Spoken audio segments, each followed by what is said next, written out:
Bem, amigos e amigas, a gente começa com uma boa notícia para o estado de Mato Grosso.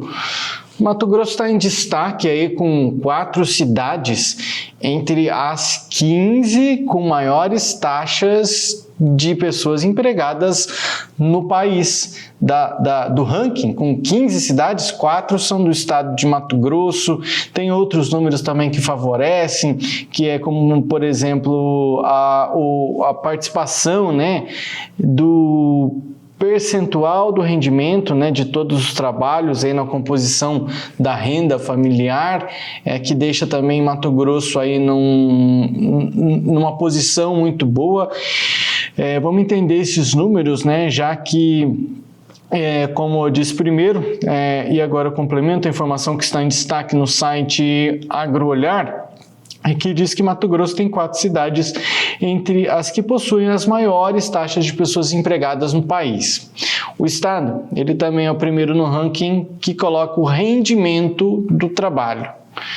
E não são fontes como programas do governo, viu? Como principal fonte de composição de renda de famílias. Os dados são do IBGE de 2022, porém com o passar do tempo, né, essas informações que foram colhidas, elas vão sendo estudadas, trabalhadas, e aí foi divulgado, esses números foram divulgados na semana passada, na quinta-feira, dia 9. Nesse ranking, sobre o nível de ocupação de pessoas de 14 anos ou mais, a gente tem aí a tabela 1, Paulo, para a gente colocar na tela. Mostra aí então as pessoas a partir de 14 anos. O IBGE destaca 15 municípios com as maiores taxas, sendo que 4 são de Mato Grosso. Quais são eles? Deixa eu abrir aqui para eu ver aqui. Serra Nova Dourada está lá em 3º lugar, Sapezal em 7º lugar, Nova Mutum em 10º lugar e Ipiranga do Norte em 15º lugar. Então, nesse ranking com 15 cidades que mais empregam pessoas a partir de 14 anos, né? Nós temos 4 que são do estado de Mato Grosso. Seu Bianco, quando a gente fala de números assim, a gente está falando de oportunidades, a gente está falando de geração de emprego, de economia e dinheiro girando, mais ou menos isso? Exatamente isso, Jossan, e provando de que o agro está bombando, porque todas essas cidades aí, elas são principalmente, a sua atividade principal é o agro. Então isso prova de que o agro, ele dá emprego, ele dá renda, ele dá uma atividade para o pessoal, e além de gerar isso para a própria comunidade, para essas cidades ou para a sua cidade, o agro gera alimento para o mundo.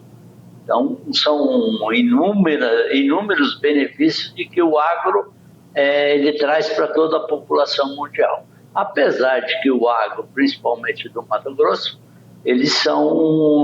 nós somos muito questionados quanto à sustentabilidade, quanto à quantidade de área de direito que se tem de transformar área de mata em área produtiva. Então, tudo isso, mas isso tudo, no meu entender, são questionamentos e interesses comerciais. Tem gente que não tem a capacidade e a competência que o agro mato-grossense tem, aí eles ficam arrumando questionamentos para quê? Para tentar tirar o poderio e o mercado desse povo tão batalhador que é o povo do agronegócio. Lembrei do debate de ontem, né? Falando que no Brasil não pode ter milionário, bilionário, né? Não pode ter gente rica porque tem gente querendo podar aí as qualidades. Daiane Kirneve, alguma ligação com isso também, com esse assunto para você?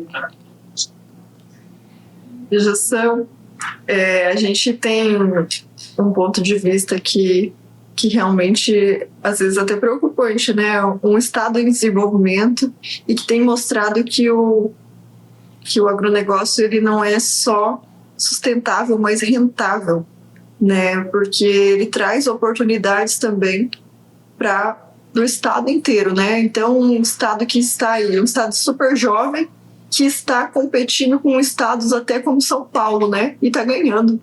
Então, a gente vê que isso é basicamente devido ao agronegócio, que tem gerado sustentabilidade, empregos e trazido oportunidades até para jovens, né? E ter uma rentabilidade muitas vezes melhor do que, às vezes, aqueles que estão lá em grandes centros. E essa é uma função social também do agronegócio, né? Quando a gente fala em trazer empregos, em gerar empregos, vai melhorar a qualidade de vida das famílias também, que estão empregadas direto ou indiretamente no agronegócio. Porque as cidades que têm o agronegócio, elas recebem também o imposto, Josan, que circula ali daquela mercadoria, daquela produção. Então, consequentemente, a qualidade de vida é melhor.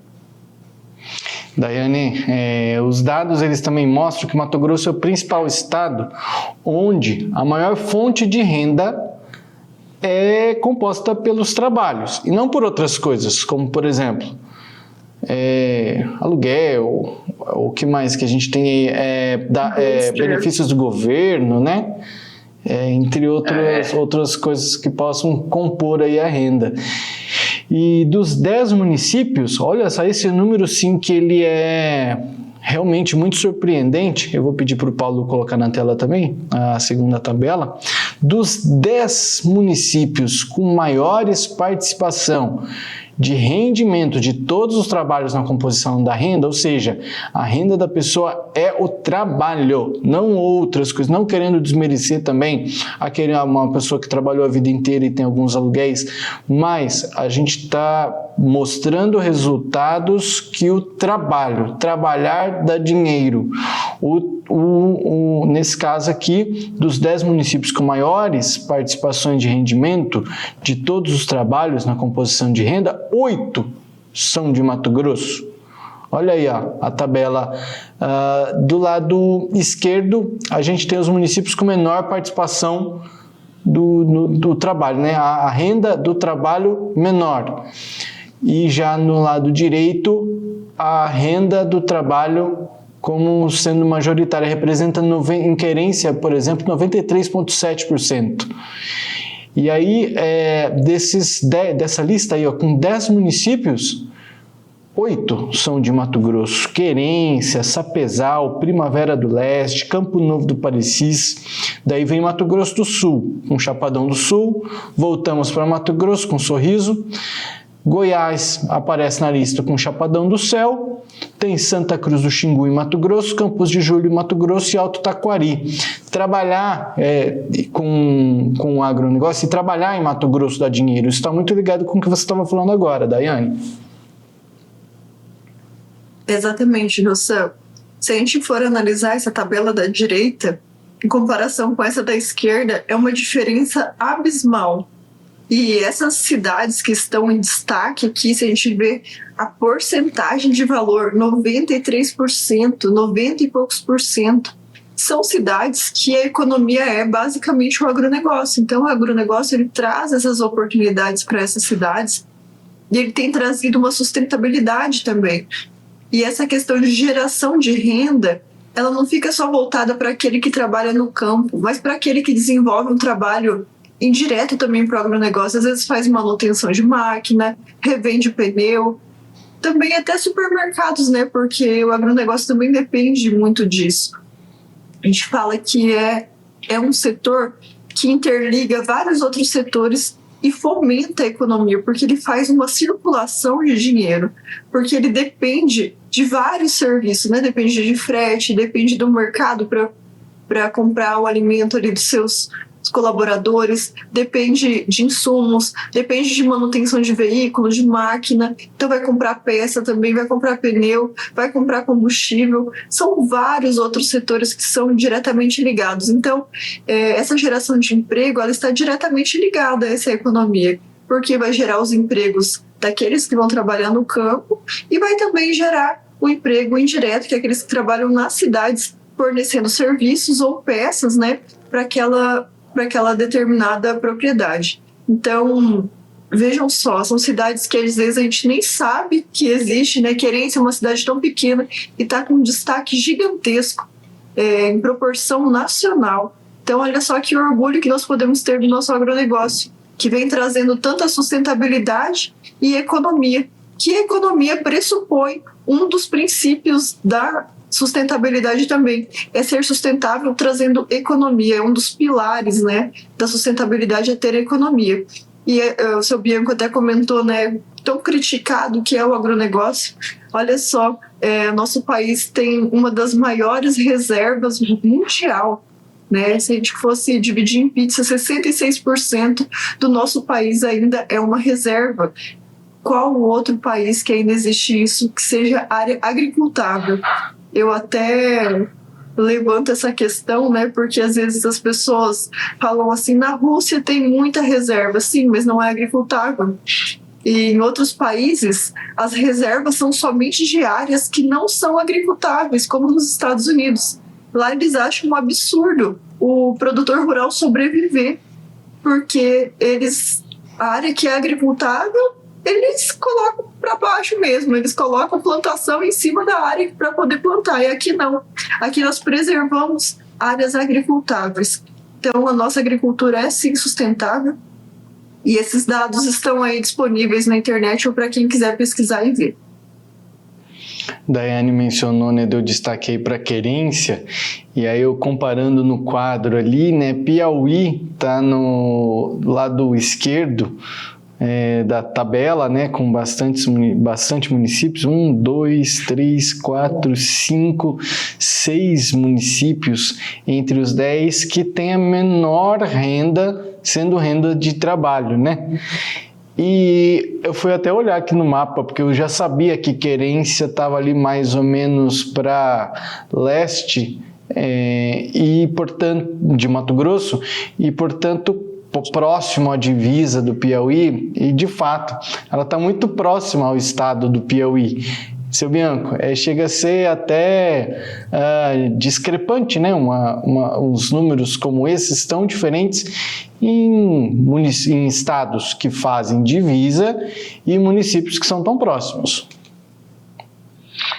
Realmente é isso. Porém, a gente tem que analisar como que esses municípios do Piauí, eles estão de menor emprego, eles estão mais lá no agreste. O Piauí está tendo uma grande vantagem que perto aqui do Mato Piba, no Mato Piba, estão tendo renda.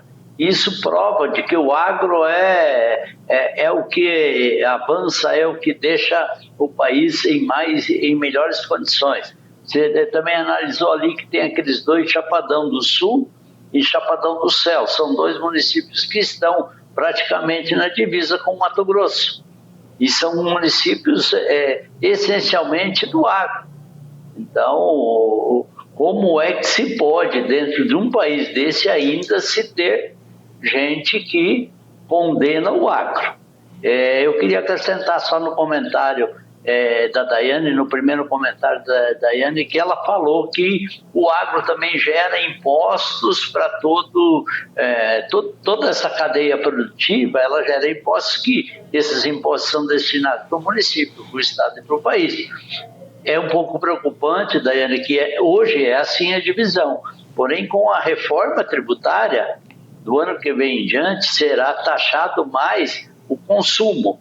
Então, para quem produz muito, como o Mato Grosso, que nós produzimos muito, porém temos pouca população, eles vai ter essa receita de ICMS, dos impostos novos, que não serão ICMS, né? Mas para onde? Para quem consome, tipo São Paulo, tipo esses locais que tem mais gente que vai consumir.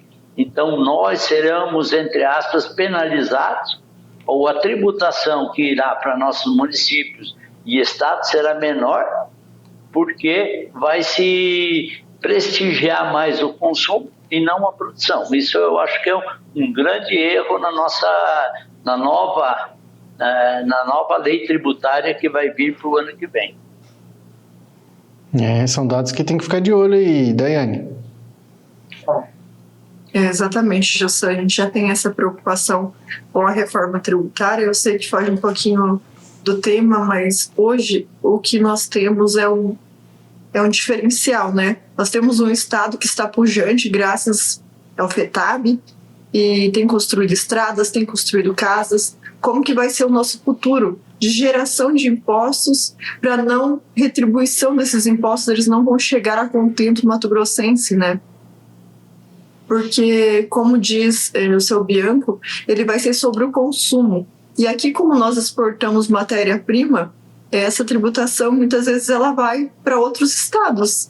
Então, a gente precisa industrializar o nosso estado, mas não é uma coisa simples para ter um rendimento maior, e também correr atrás para que algumas alterações sejam feitas, porque 2026 já está aí e a reforma já está às nossas portas. Muito bem, amigos. Falando em 2026, o que será que o nosso novo presidente do Brasil precisa para governar o país? Daqui a pouquinho eu chamo vocês de volta para responder essa pergunta. A gente vai fazer um breve intervalo comercial e logo depois do intervalo, 2026 é ano de eleições mais uma vez. Teremos aí que trocar ou não de presidente. O que o nosso novo presidente precisa para governar o país? Essa é a pergunta do próximo bloco. A gente fala também sobre guerra comercial entre Estados Unidos e China. E no programa de hoje ainda, energia solar no campo. Aí, ó, tem uma medida provisória que está trazendo novos custos a produtores, trazendo aquela famosa e temida insegurança jurídica. A gente volta já.